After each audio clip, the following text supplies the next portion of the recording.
We just thought, what a great way to end the week. Yeah. Truly, that was a great segment, and I'm just grateful that you came on, and I'm especially grateful for the pie. Thank you for having me. Appreciate it. Employee of the week, we're just make it of the year, Tyler Morrell of Coco's Pizza. That's it for us for the week.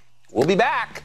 By the way, the entire episode of Let Them Eat Bugs, not quite as good as pizza, streaming now on Fox Nation. Use the promo code ORIGINALS for 30 days free. And we'll be back on Monday. In the meantime, have the best weekend with the ones that you love, and we'll see you then.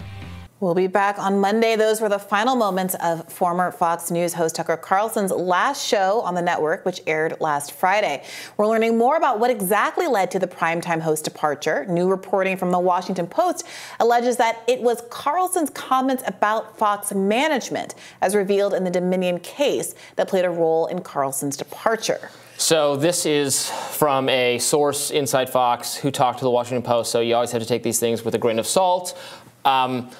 My reading is this would be one of the more plausible reasons, actually, for why they might take action against him. Some of the information revealed that he had said things, at any company, if you're caught, in private statements that become public, if you're caught bad-mouthing the boss, the management, the leadership, that's not just true at Fox News, that's true everywhere. You can get yourself in trouble, you can get yourself fired for that reason. So that would be Dominion connected, because it's because of Dominion that some of this came out, without specifically being like they were getting rid of him because of the lawsuit. So that kind of checks several different boxes here for me, because I don't see why they would fire him now, having survived the lawsuit, in that they don't have to go to a jury trial and have to make some kind of apology.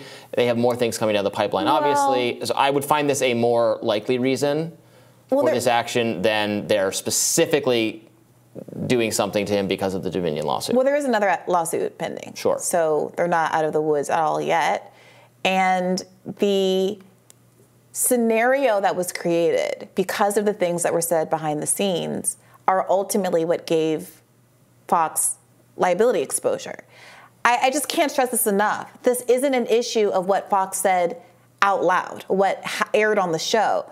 This is the issue about the contrast between what aired on the show and what was said behind the scenes. Now, Murdoch and others were all complicit in this as well, talking about how they were afraid of a Newsmax competitor and how bad it would be if Trump and Newsmax became aligned and Fox got left behind, and how even though he hated Trump, Tucker Carlson did, that there was this pressure to still do Trumpism on the show. And then he went so far as to pressure other Fox News employees to be sanctioned, fired for not towing the Stop the Steal line sufficiently. And so there's all of this mixed messaging where he knows that there are lies that are being said on the air, but wants them to continue because it's advantageous to Fox's bottom line. And Murdoch and the rest are all a part of this. So I do think it's perhaps unfair to exclusively punish Tucker Carlson for his participation in this. But the fact that those private messages were shared is what fundamentally created Fox News' exposure. If all of these conversations had been had by the water cooler, in person at a bar, at somebody's private house, it would be a non-issue. But we have evidence of these conversations because they were texted to between hosts and sent in emails and things like that. Well, sure, but I mean, when Dominion filed its law, that comes out in discovery, right? Dominion didn't know there would be this wealth of potentially relevant, incriminating messages when it filed the lawsuit. They filed the lawsuit because of the things said about the company on Fox. Well, we don't know what they knew. There could be a lot of things that they suspected, and that's why you make discovery requests. That's true of every lawsuit. That's why you make discovery requests. I would presume that they wouldn't go down this road knowing that they had absolutely no claim at all. And they don't have a claim but for the private statements. Like the bar, as you pointed out so many times, and it's very high for proving defamation, as it should be. But the reason why this is one of the best defamation cases that anybody had ever seen against a news organization is precisely because of all of this information.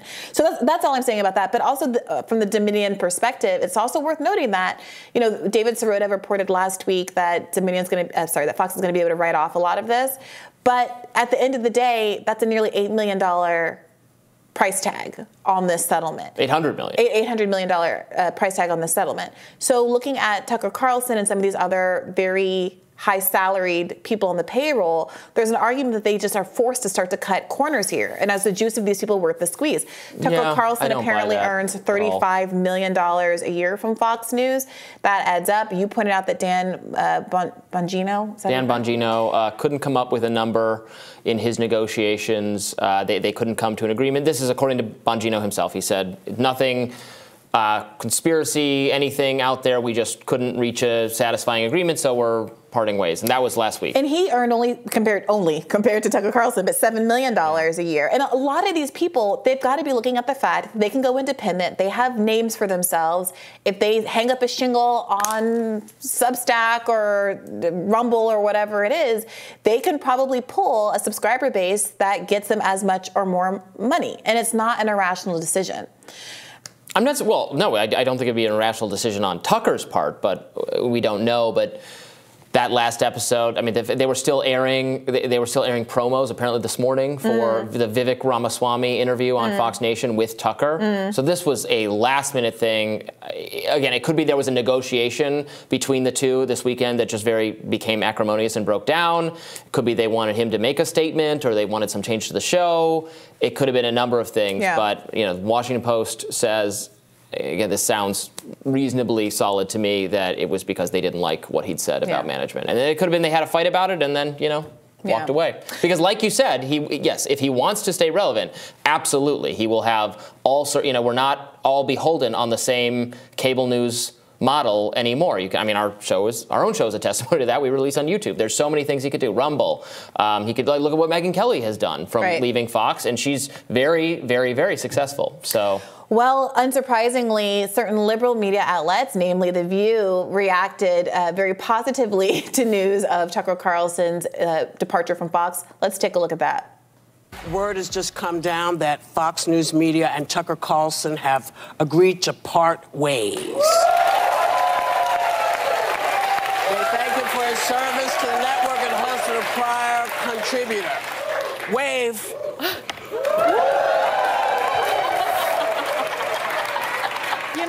We'll talk more about it tomorrow but we wanted to make sure that we let you know what was going on. Well, They sound so happy, but what will they talk about now? Well, look, Glenn Greenwald has pointed out, he tweeted that Tucker was the cable host who most opposed the U.S. proxy war in Ukraine, denounced CIA, FBI, and DHS for its systemic lies and corruption, devoted himself to a pardon for Julian Assange, objected to regime change efforts in Cuba, and criticized the Trump administration's militarism. Obviously, he is perhaps one of the only cable news hosts that would invite someone like Glenn or someone who's a leftist like Jimmy Dore on to talk about important issues like freeing Julian Assange. And I know a lot of folks will say the bad things he has said are worse and outweigh the good things that he has done. And I'm sure people will continue that debate for quite some time. But what do you make of this argument that among a bad batch, if you're looking from a left perspective, Tucker Carlson at least opened the door to some important left issues having voice on the most popular news show on TV? Certainly. I think some of the topics that get discussed on Tucker Carlson tonight would be discussed, wokeness, that kind of thing. It's discussed a lot by other hosts on the television program. Jesse Waters leads into Tucker Carlson and hits a lot of those same things. But Tucker really led the way. I think I said this in our earlier discussion about this. He so led the way on foreign policy, shepherding the Republican Party and conservative media away from the Bush era to the Trump era. He even exerted influence on Trump in this manner. When Trump did the bombing, killed Soleimani, Tucker criticized it that night. Tucker criticized Trump when he thought Trump was deviating from non-interventionism. That is something that might not have happened if you had somebody else in that position. So I think Glenn is completely right. That Tucker, especially on foreign policy, really had an effect on the discourse on Fox News, in right-wing media in general, and even in actual Republican politics. Yeah. This is a party that is skeptical of interventionist voices that did not used to be, and Tucker had a significant influence there. So. More on this story, I'm sure, as it continues to reveal itself to us. More Rising after this.